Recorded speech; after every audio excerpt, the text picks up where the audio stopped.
over to you. Righto, good afternoon everyone. I just wonder if the presentation's up. Tam.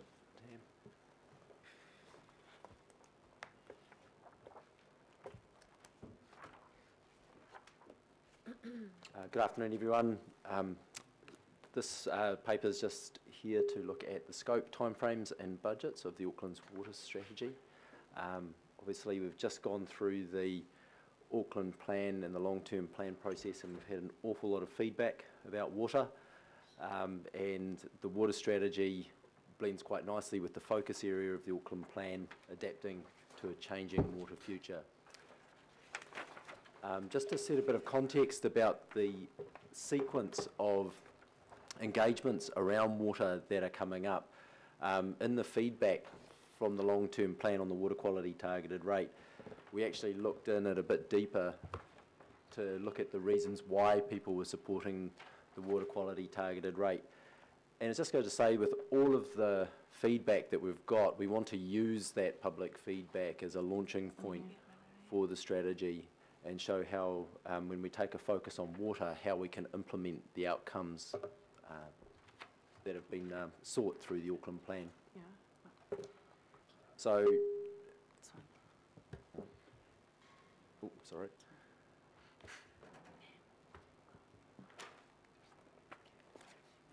Coming up, so the Auckland Plan has just landed, as well as the long-term plan. We're going to embark on delivering the water quality targeted rate. We have a year that I'm suggesting to deliver the strategic actions related to water through the Auckland's water strategy. And then following that, it's a prelude to the National Policy Statement for Freshwater Management, where we're getting into the nitty-gritty of unitary plan changes and policy. So I guess I want to emphasise here that the Auckland's water strategy is a step along the water engagement. It's not the beginning and it's not the end.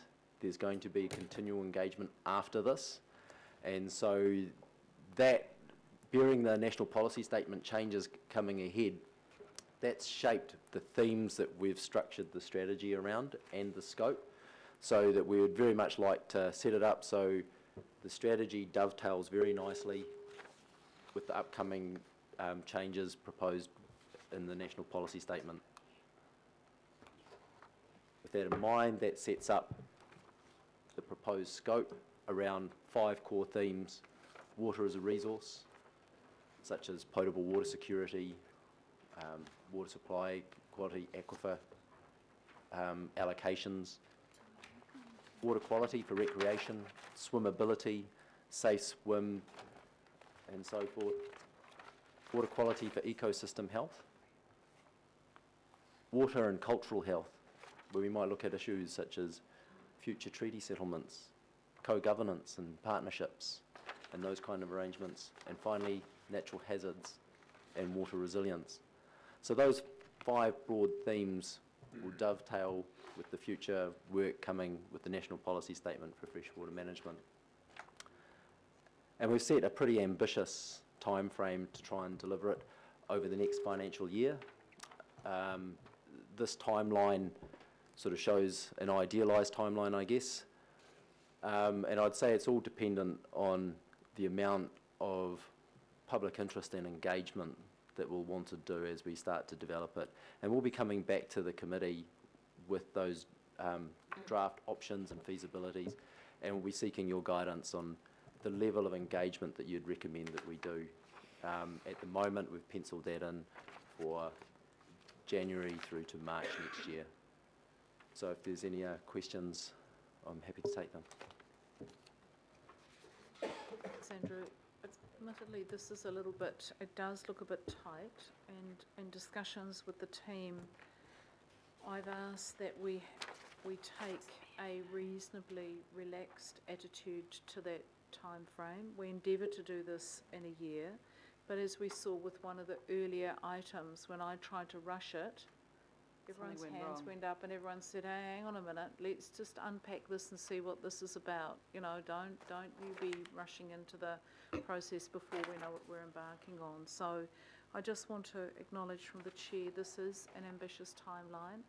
The staff have been asked to do this. but I think politically we might need to work through ourselves just how realistic this is, given the potential largeness, bigness, complexity of this issue around water. So to that end, I'm going to suggest that we have a bit of a workshop and a discussion around, you know, what does this mean? What does it look like?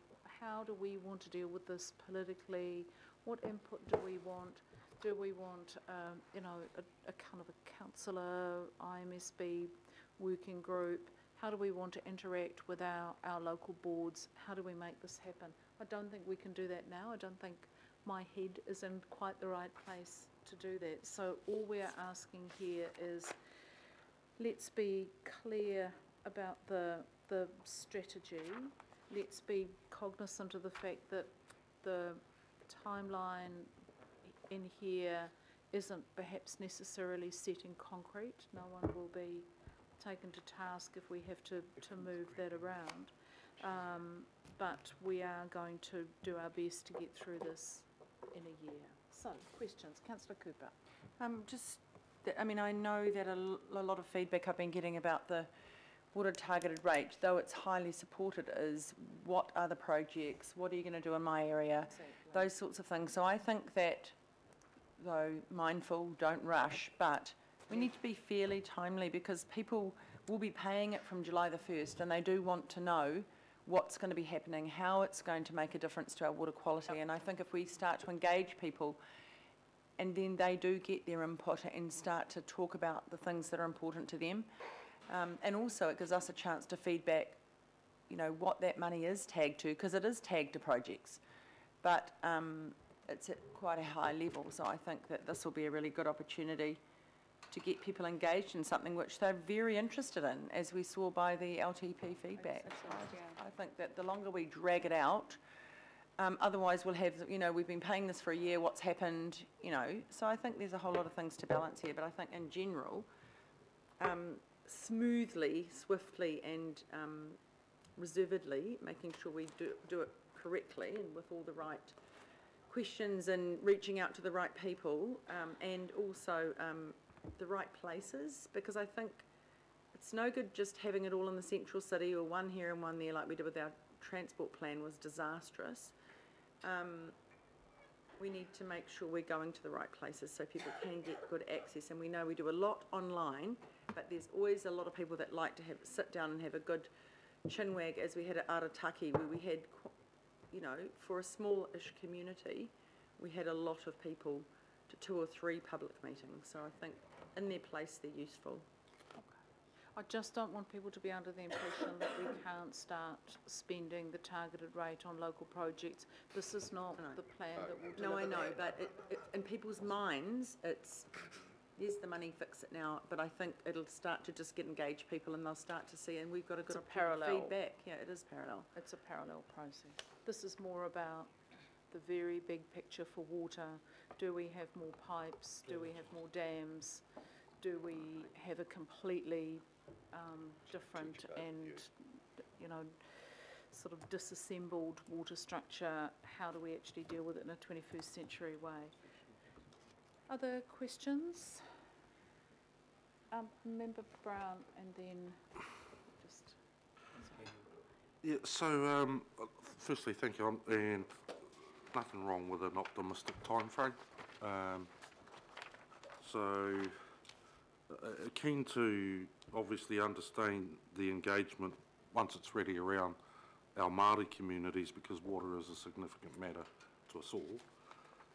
But it's quite conflicting insofar as when you're looking at the projected water resources, and then at the same time you want to talk about water and its ecosystem health, and then we have a heavy rainfall outside, and while we're sitting in here minimising emissions to the atmosphere, we're okay about a heavy rainfall pouring out raw rubbish into the waterways, because that's just what happens. So will the strategy, in your opinion, at this early stage, or does it have an appetite to discuss and discover, say, stormwater standards that need to be addressed around this issue of improving water quality? Yes, through the chair, absolutely. The themes will overlap. I mean, that's the nature of water, I guess, that it's, that if we're managing water quantity, there'll be water quality effects as well. And likewise, the important aspects for mana whenua around food gathering are directly impacted through ecosystem health, and as well as the same water quality effects of recreational health. So there's going to be a strong overlap between the themes. I guess we had to choose some structure, and the national policy statement that is coming provides quite a nice structure for us to prepare everyone to think of the themes in that way. So in a way, this is a bit of a preparation, a prelude to some of the much more difficult conversations that we'll have around raising standards, setting limits to Allocation. for allocation, and exactly those kind of things. So it's not going to answer those things, but it sets the scene for those conversations that will come through the MPFSM. Thank you. Councillor Newman. Yeah, thank you. To a certain extent, Andrew, you've just addressed it through your response to James, but looking at this, I really wanted to have comfort that this will adequately address issues of water take, hierarchy of water use, reusing treated wastewater. These are all critical issues. I can understand the need for some commissioning conversations at a political level, and I want to spend a lot of my time in this space as well. So is this an exhaustive list, or are you using that within its broadest definition to try and catch all? Because I could add to that list, and I think that my concerns are equally relevant to what's up there. So through the chair, that it's not an exhaustive list. I am absolutely losing them in their broadest sense. So under those 5 themes, so I'd say in terms of water take, hierarchy, allocation of aquifers, the issue of our growing water demand and the extraction from the Waikato, it would come under the water resources theme. How we treat water as a resource rather than a waste product. The wastewater reuse, those are exactly the kind of themes that we want to tackle. It's not currently picked up, so I'm just wondering how you pick it up, or are you just taking notes from what I'm saying? Because I can come back to you with other comments offline, but I think that, Chair, I just think that this is one of those things where I think the presentation's good, but there is such a need to unpack and fully socialise this issue. Right. And even when we've done that, that of course reflects, potentially it reflects Auckland priorities. Auckland priorities are not a given that we actually rely on sources outside of Auckland. And we discharge outside of Auckland too. So there's so much more that's required. Exactly. And yeah. I am a bit nervous that we just undercook that. And that, Councillor, is exactly the point I was trying to make in a slightly clumsy way. That's exactly it. I think we are, we could have a quick and dirty 3 waters strategy, and, we could probably write that, you and I, in an afternoon. Or we can actually unpack exactly what's needed, thinking out 30 years from now. Can we keep slugging into the Waikato? What about Tainui? What about abstraction rights? What about climate change? These are much bigger discussions. What, if suddenly Tainui say no more, then what? So we need a much richer discussion, a much more complicated discussion. What are the human rights issues of access to water if we suddenly have a privatised environment? How do we make sure that climate change allows people to still deal sensibly with water on their property? It is the most complex issue we can deal with. Hence my, we can do the parallel piece of work around what are we delivering in each area, looking at our catchment management plans and giving people the spend on the water rate. but we need to really get up in that helicopter and work out the future of water, because believe you me, it is one of the most complex and politically charged issues that we're walking straight into. Hence my desire to have a workshop, not try and kind of nut this through at 3:15. So I think we need a workshop with IMSB and take the time to unpack this. This is sort of a starter for 10, but it ain't the whole picture. So I completely agree with you, Councillor Newman. Councillor Walker.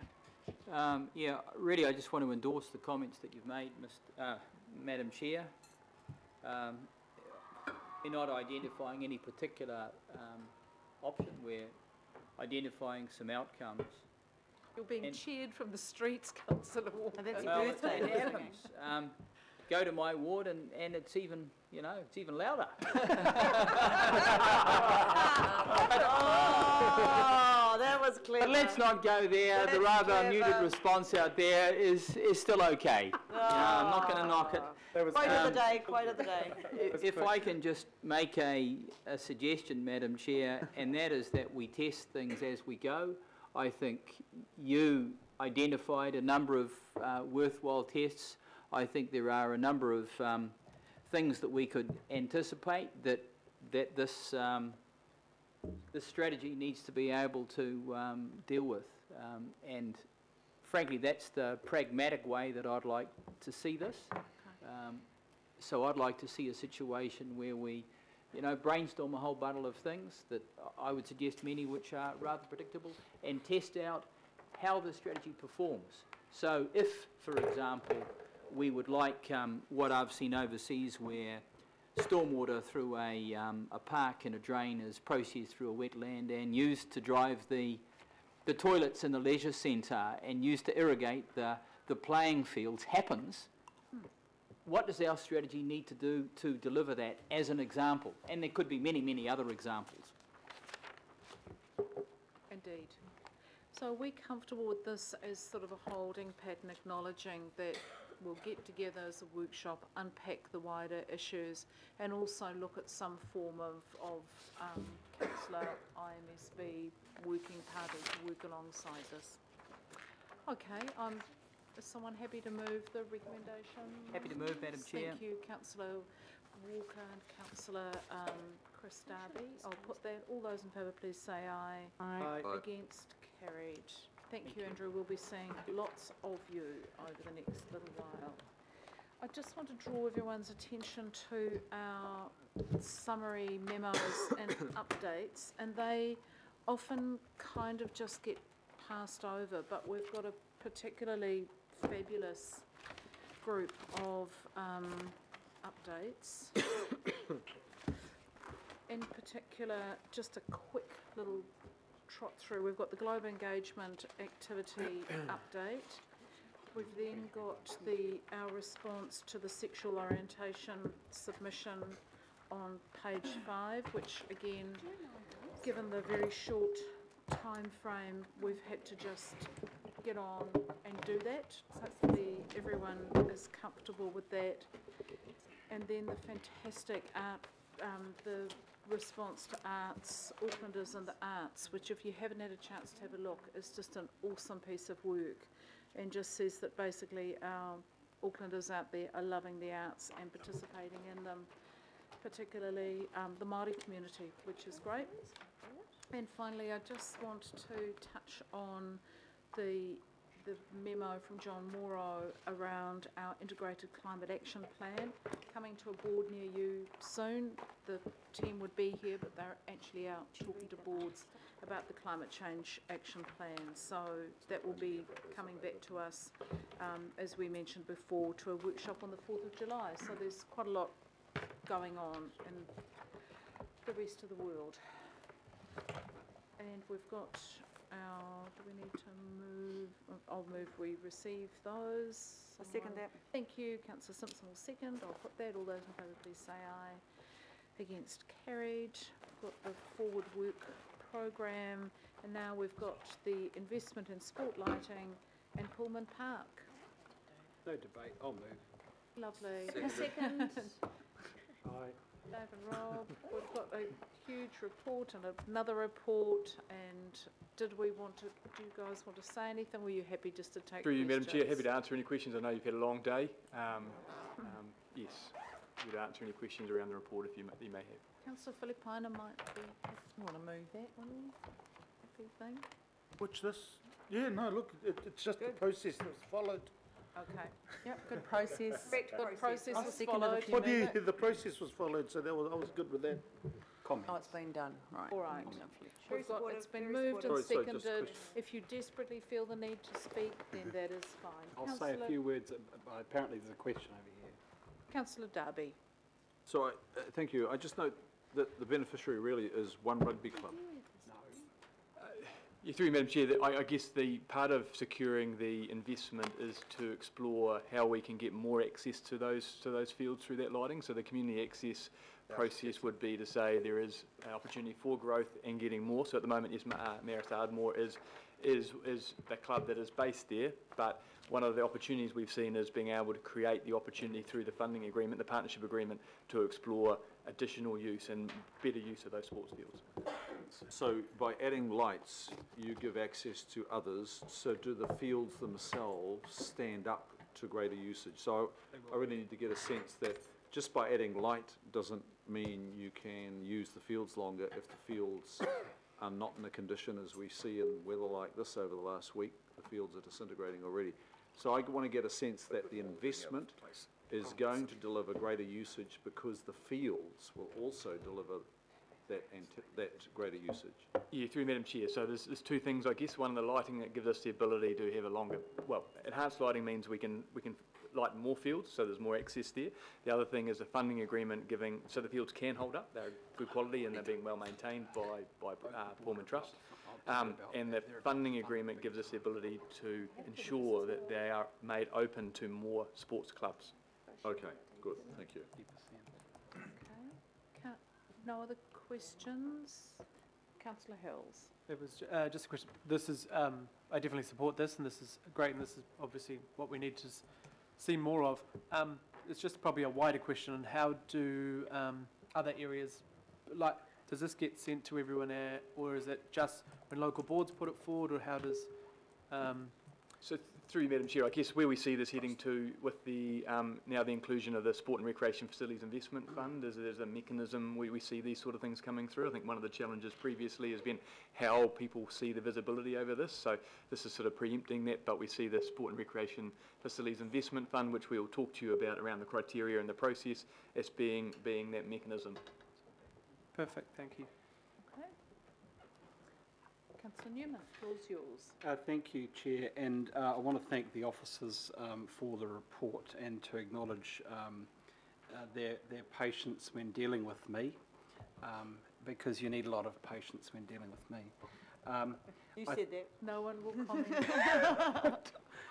But I do, firstly, this investment addresses the issue of a gap in service, which is not addressed through the provision of the inadequate lighting which is down there. So it certainly addresses an issue of resilience as well as, I would suggest, health and safety. I take the point that Councillor Darby has raised. Where Ardmore Marist is based is no longer the facility for Ardmore Marist. It is a multi-sport space which has come under fallen back under the responsibility of the Trust to use as a multi-sport facility. I think that the telling thing is actually the graph which is set out on page 7 of the addendum report, the population growth by local boards. There is a need for this, given the growth not only in Papakura but also Franklin as well. This will be an asset which is essentially in a sub-regional location for sports offerings, much wider than that area of Takanini, and I think that that's important. The other issue with respect to funding is that this funding allocation approved to date gets us only halfway there. The Papakura Local Board is aware of the fact that it is up for probably in the region of $150,000 coming up very shortly, which it is aware of, and I'm confident it will put some serious LDI in. And then the balance has to be made up by the trust and the clubs, and some of us will be working with them collaboratively to achieve that. So I think it's a good outcome, and I want to thank the officers for that, and I'm very happy to move. Thank you. And seconded, councillor Fletcher. No other comments? I'll put that. All those in favour, please say aye. Aye. Aye. Against? Aye. Carried. Fantastic.